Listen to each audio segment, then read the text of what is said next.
बिस्मिल्लाहिर्रहमानिर्रहीम। अस्सलामु अलैकुम। दरबारी टीवी यूट्यूब चैनल पर आप सबको खुशामदीद कहते हैं। मेरी ज़िंदगी की कहानी शायद इस दुनिया की सबसे दुखी कहानी है। मैं बता भी नहीं सकती कि मेरे साथ इतना बड़ा जुल्म हो गया और इस सारे जुल्म का ज़िम्मेदार एक ही शख्स था। वो शख्स कौन था, उसके बारे में जानकर आप लोग हैरान रह जाएंगे। मेरा नाम आइमा है। मैं एक बहुत ही शरीफ लड़की थी। हम लोग गाँव में रहते थे और मुझे मेरे घर के बाहर जाने की इजाज़त नहीं थी। बहुत कहने पर मेरी अम्मी ने मुझे एक फ़ोन लेके दिया, वो भी टच मोबाइल नहीं बल्कि दूसरा, कि चलो मैं किसी से फ़ोन पे बात कर सकूं। लेकिन मेरी तो कोई दोस्त ही नहीं थी, क्योंकि दोस्त उनके होते हैं जो स्कूल जाते हैं, कॉलेज जाते हैं, तो वहाँ से उनकी दोस्तियाँ होती हैं। लेकिन ना तो मैं कभी स्कूल गई, ना ही कभी कॉलेज, तो फिर मेरी कोई सहेली कैसे होती।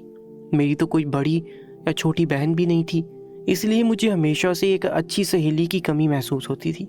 पर मैं अपनी माँ से अपने दिल की बात नहीं कर सकती थी, क्योंकि वो हर बात पर गुस्सा करती थी और ज़ोर से ही बोलती थी। घर मर्दों से बड़ा हुआ था, यानी मेरे 4 भाई थे और मर्दों वाले घर में काम भी बहुत होते थे। मैं बस उनके लिए नौकरानी थी, वो मेरे बारे में कुछ सोचते भी नहीं थे। फिर एक दिन मुझे मेरे फ़ोन पर किसी का रॉन्ग नंबर आया। मेरे एक भाई को मैं बताने लगी कि कोई रॉन्ग नंबर है। मैं उसको नहीं जानती, तो पता नहीं क्यों रुक गई, क्योंकि उसकी आवाज़ बहुत ज़्यादा खूबसूरत थी।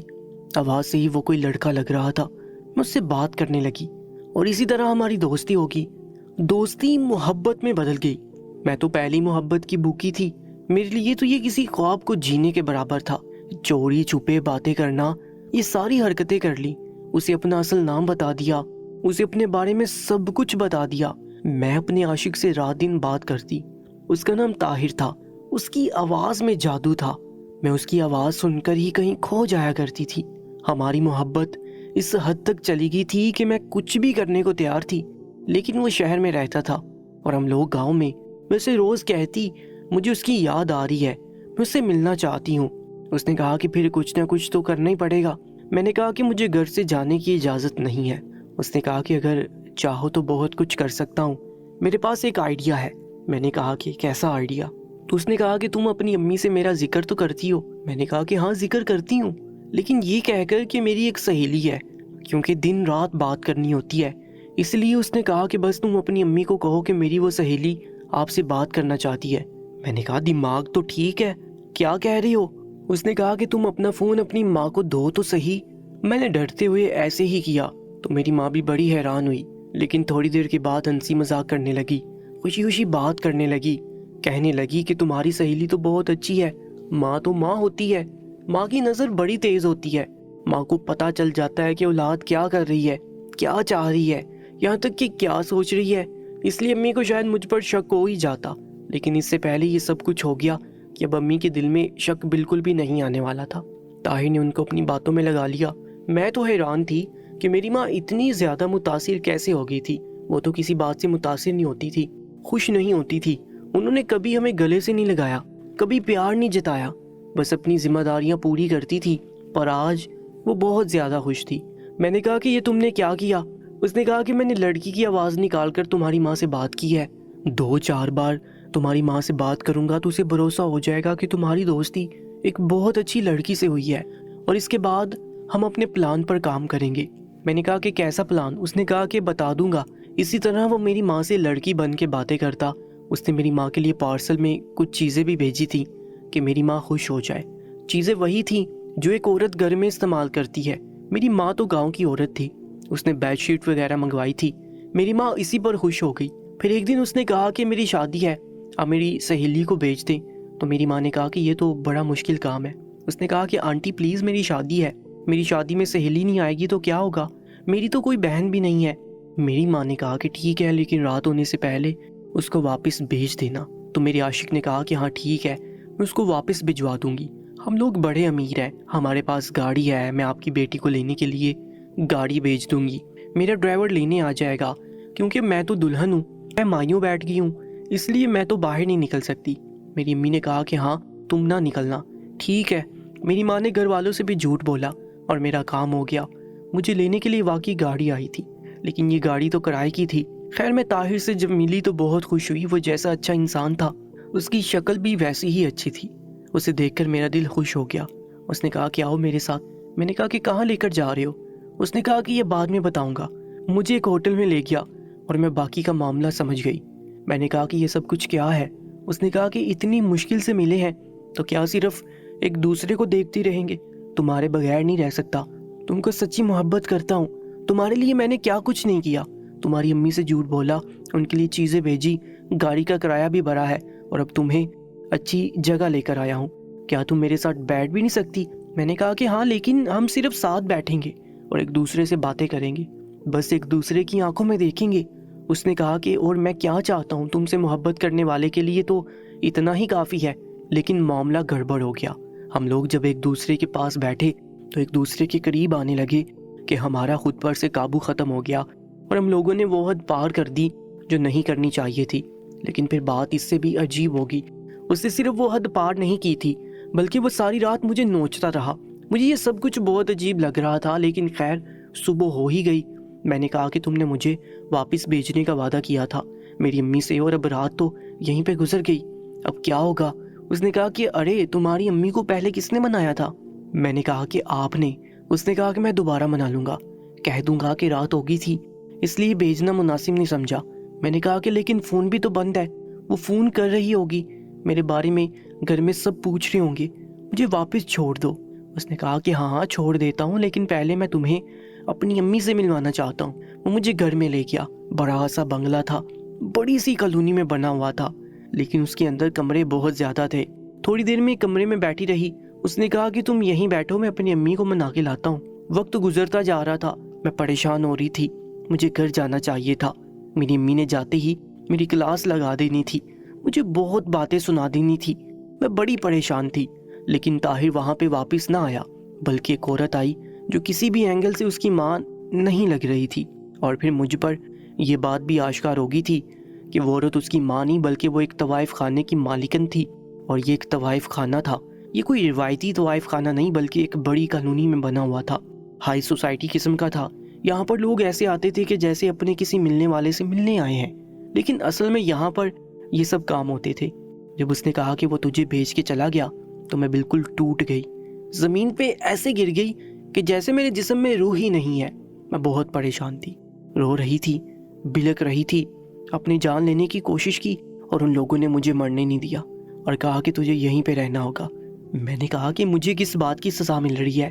سچ کہتے ہیں کہ کسی کی محبت میں اندھے نہیں ہوتے، کیونکہ جب آپ کی آنکھ کھلتی ہے تو آپ کھائی میں گر چکے ہوتے ہیں۔ میرے ساتھ بھی یہی ہوا تھا، میں کھائی میں گر چکی تھی، واپسی کا کوئی راستہ نہیں تھا۔ میری ماں کیا کرتی، کس کو فون کرتی، کس سے پوچھتی، کیسے مجھ تک پہنچتی؟ شاید وہ اس نتیجے پہ پہنچ جاتی کہ میں بھاگ گئی ہوں یا تو مر گئی ہوں۔ میں تو حیران ہوں کہ جب انسان پر مصیبت آنے والی ہوتی ہے تو اس کی عقل کا دروازہ بند ہو جاتا ہے۔ میری امی نے بھی کچھ چیزوں کے بدلے میں مجھے اجازت دے دی، جبکہ انہوں نے کبھی مجھے گھر سے باہر نہ جانے دیا۔ وہ بھی باتوں میں آ گئی اور میں بھی، میری آنکھوں پہ تو محبت کی پٹی بن گئی تھی۔ میں اپنی امی سے پورا دن یہی کہتی رہتی تھی کہ طاہرہ بہت اچھی ہے، اس کا نام طاہر تھا، اور میں امی سے طاہرہ کہہ کر باتیں کرتی تھی۔ میرے لیے یہ سب بہت ہی انوکھا اور دلچسپ تھا، میں بہت خوش ہو رہی تھی۔ لیکن اب میرے ساتھ کیا ہوا؟ میں جس کو محبت سمجھ رہی تھی وہ محبت تھی ہی نہیں، اس نے میرا فائدہ اٹھایا، اور وہ بھی اتنا آسانی سے مجھے بے وقوف بنا لیا۔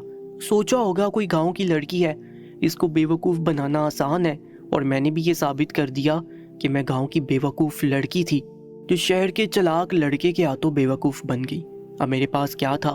میں واپس بھی نہیں جا سکتی تھی۔ اس کوٹھے میں میرے ساتھ کیا ہونے والا تھا یہ تو میں اچھی طرح ہی جانتی تھی۔ کچھ دن اسی طرح گزرے، وہ لوگ مجھ پر زبردستی کر رہے تھے۔ انہوں نے کہا کہ تمہیں یہاں پہ رہنا ہے تو کام تو کرنا ہی ہوگا۔ میں انکار کر رہی تھی۔ میں نے پھر سے اپنی جان لینے کی کوشش کی، لیکن ان لوگوں نے مجھے بچا لیا اور کہا کہ ہم تجھے آسانی سے مرنے نہیں دیں گے، ہم نے تیری اچھی بھلی قیمت ادا کی ہے، موٹی رقم بڑی ہے۔ کہتے ہیں کہ جو لوگ ایک دفعہ گھر سے بھاگتے ہیں وہ پھر بھاگتے ہی رہتے ہیں۔ میں گھر سے بھاگی ہی تھی، اسے بھاگ جانا ہی کہتے تھے۔ میں نے اپنی امی کے نمبر پہ فون کیا تو میری امی کی آواز سے ہی لگ رہا تھا کہ وہ بہت پریشان ہے، اور میرے ابو کی آواز آئی۔ انہوں نے کہا کہ کس کا فون ہے؟ کہیں اس کم نسل کا فون تو نہیں ہے جو ہمارا منہ کالا کر کے بھاگ گئی ہے؟ میں سمجھ گئی کہ وہ لوگ یہی سمجھ رہے ہیں کہ میں بھاگ گئی ہوں۔ مجھ سے اور بولنے کی ہمت نہ ہوئی۔ یہ فون بھی میں نے اپنے پہلے گاہک کے فون سے کیا تھا۔ ہاں، میرے کمرے میں ایک آدمی کو بھیجا تھا मैं अब उस तवाइफ खाने में रहती और मेरी बचत हो जाती है। ऐसा तो नहीं होने वाला था, लेकिन अगले दिन मेरी तबीयत बहुत ज़्यादा ख़राब थी। आजकल मेरी तबीयत बहुत ख़राब रहती थी, मैं ठीक से खाती पीती भी नहीं थी। जब एक दिन मैं इसी तरह बेहोश हो गई तो उनको मजबूरी में डॉक्टर को बुलाना ही पड़ा कि मेरा इलाज करवा सके, लेकिन मैं उनके लिए उनकी इन्वेस्टमेंट थी और वो मुझ पर इतना तो खर्चा कर ही सकते थे। अभी उन्होंने मुझसे बहुत कमाई करने का सोच रखी थी। डॉक्टर आया और डॉक्टर ने ऐसी खबर सुनाई कि उस तवाइफ खाने की जो मालिकन थी उसके चेहरे पर भी 12 बज गए। उसने कहा कि ये लड़की तो माँ बनने वाली है। उसने कहा कि फिर ये ज़रूर उसी लड़के के बच्चे की माँ बनने वाली है जो उसे यहाँ पे बेच के गया, लेकिन अभी तो उसे यहाँ आए हुए इतना वक्त नहीं हुआ। लेकिन डॉक्टर ने कहा था कि दूसरा महीना शुरू है, यानी कि 5वां हफ्ता था। डॉक्टर ने कहा था कि आप फ़ौरन खाना खा लें, आपकी तबीयत बहाल हो जाएगी। मैं खाना खा रही थी जब वहाँ की मालिकन कमरे में दाखिल हुई और उसने आकर ऐसी बात की कि मैं हैरान रह गई। उसने कहा कि ये तेरे बाप का घर है जहाँ बैठकर मज़े से खाना खा रही है। मैंने कहा कि खाना तो पहले भी खाती हूँ और कौन सा तुम लोगों का खा रही हूँ, अच्छी भली कमाई कर रहे हो तुम लोग। उसने कहा कि लेकिन जो तेरे साथ हुआ है वो हमारी वजह से नहीं हुआ, इसलिए अब हमने तेरे लिए फैसला कर लिया है। तेरा यहाँ पे कोई काम नहीं है, हम एक हामिला औरत को यहाँ पे नहीं रख सकते, और अगर हमने तेरे साथ दूसरा काम करने की कोशिश की तो तेरी जान चली जाएगी, पुलिस के फड्डे होंगे। हमारे साथ पहले भी ऐसा हो चुका है और हम फिर से सारे मामले में नहीं फंस सकते। तो यहाँ से चली जा। दूसरे काम से मतलब यही था कि अगर वो हमल गिराने की कोशिश करेगी तो शायद मेरी जान चली जाए, क्योंकि मेरी तबीयत पहले ही बहुत ज़्यादा ख़राब थी और सेहत भी अच्छी नहीं थी। मैं गांव की लड़की ज़रूर थी लेकिन दुबली पतली थी और मुझे पहले से खून की कमी थी, क्योंकि पूरा दिन घर में जलती रहती थी। उन्होंने मुझे ये नहीं कहा कि यहाँ से चली जाओ और आराम से चली जाओ, 1-2 दिन बाद चली जाओ। उन्होंने मेरा हाथ पकड़ के बाहर निकाल दिया। मैं फिर से हकीकत के सामने खड़ी थी। ये जो हकीकत नाम का भूत था ना, ये बहुत ही ख़तरनाक था। इसका मुंह तो काला ही रहता था। मैं सड़क पे पड़ी थी, मेरे पेट में एक जान और थी, उस इंसान का बच्चा जिससे मैंने मोहब्बत की थी, बहुत ज़्यादा मोहब्बत की थी। अगर आज हमारी शादी हो चुकी होती, निकाह हो चुका होता, शायद आज मेरी ज़िंदगी का सबसे खूबसूरत दिन होता जब उसे ये बताती कि मैं उसके बच्चे की माँ बनने वाली हूँ। लेकिन उसने तो मुझे धोखा दिया, उसने मेरी ज़िंदगी बर्बाद की। उस बच्चे का मेरे साथ होना ना होना एक बराबर था। मैं सड़क पे पड़ी थी, फूट फूट के रो रही थी। अचानक मेरे पीछे से एक गाड़ी गुजरी, मुझ पर लाइट पड़ी। मैंने सोचा कि किसी ने मुझे रोती हुई देख लिया तो वो समझ जाएगा कि ये एक बेसहारा लड़की है, कहीं मेरे साथ कुछ इससे भी बुरा ना हो जाए। अब तो समझ नहीं आती थी कि इससे बुरा और क्या हो सकता था। घर छूट गया, दिल टूट गया, इज्जत लुट गई और मेरे साथ एक और जान भी लटक गई। इसका क्या कसूर था? माँ बाप की गलती में औलाद का कसूर नहीं होता, कभी भी नहीं होता।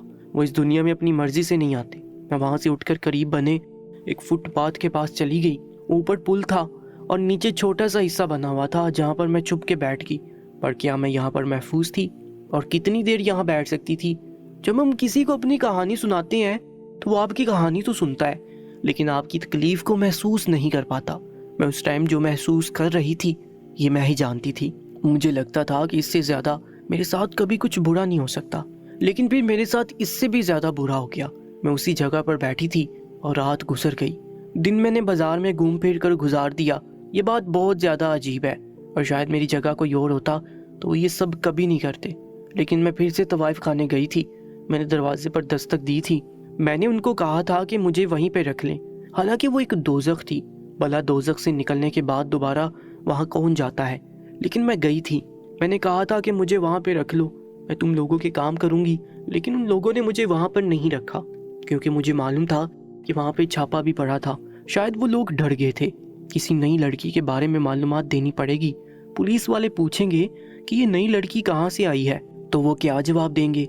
मुझे लग रहा था कि बात ज़रूर कुछ ना कुछ और ही है, जो मुझे वहाँ से निकाल दिया गया।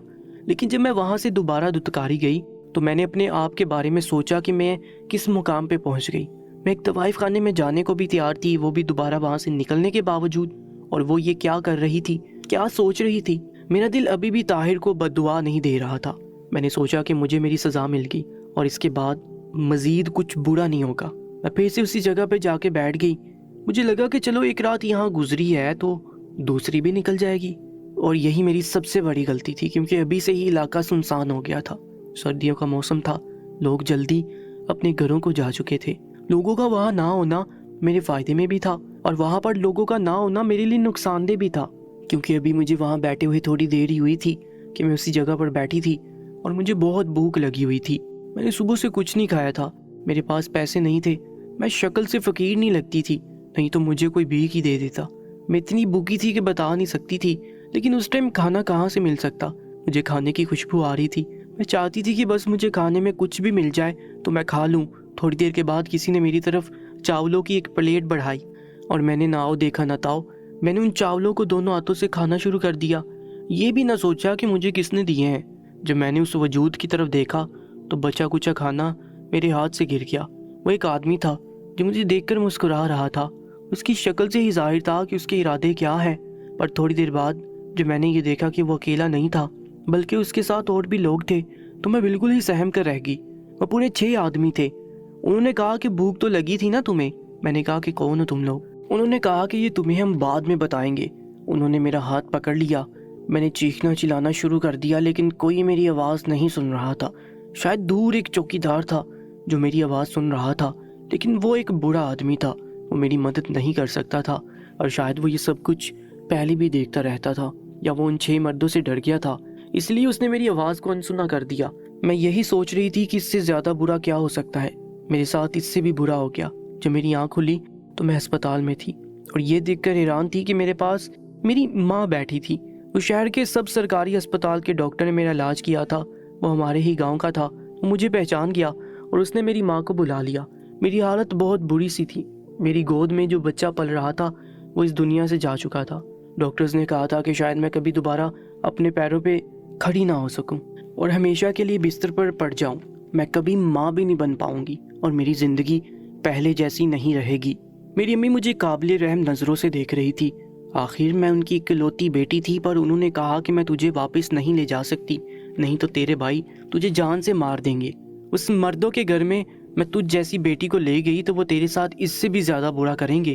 میری ماں کے چہرے پہ آج مجھے بے بسی نظر آ رہی تھی، میں بس ایک طرف دیکھ رہی تھی۔ میں نے ڈاکٹر سے کہا کہ میں پولیس میں کمپلین کروانا چاہتی ہوں۔ میں نے کمپلین کروائی، ان لوگوں کو کوئی پکڑ نہیں سکتا تھا، وہ کون تھے ان کو کوئی نہیں جانتا تھا۔ کوئی سڑک پہ جا رہا ہو تو اس کے بارے میں آپ کیسے پتہ لگائیں گے کہ وہ کون ہے؟ لیکن میں نے طاہر کے خلاف کمپلین لکھوائی۔ مجھے اس کے بارے میں جو کچھ پتا تھا میں نے پولیس کو سب بتا دیا۔ پولیس نے کہا کہ ہم اسے پکڑنے کی کوشش کریں گے۔ میرا کیس بڑا کمزور تھا، پتہ نہیں میرے ساتھ کیا ہونے والا تھا، لیکن میں نے کیس کروا دیا تھا کیونکہ میں یہی کر سکتی تھی۔ میری امی نے کہا کہ مجھے گھر نہیں لے جا سکتی، وہ مجھ سے مل کر وہاں سے چلی گئی۔ بس کچھ دیر کے بعد عورتوں کی تنظیم والے آگے، انہوں نے مجھے مظلوم جانا۔ مجھے خوب کیش کیا گیا کہ یہ لڑکی اس معاشرے کی تصویر ہے، ہوا کی بیٹی ہے، اس کے ساتھ یہ سب کچھ ہو گیا۔ وہ لوگ مجھے اپنے ساتھ لے گئے اور میں یہیں پہ رہتی ہوں۔ مجھ سے روز کوئی نہ کوئی انٹرویو لینے آ جاتا ہے، آپ کے ساتھ کیا ہوا، میری کہانی سنتا، میں بھی ان کو اپنی کہانی سناتی ہوں۔ شاید وہ مجھے بیچ رہے ہیں، میری کہانی کو، میرے احساسات کو، میرے جذبات کو، لیکن میں اپنی کہانی سناؤں گی۔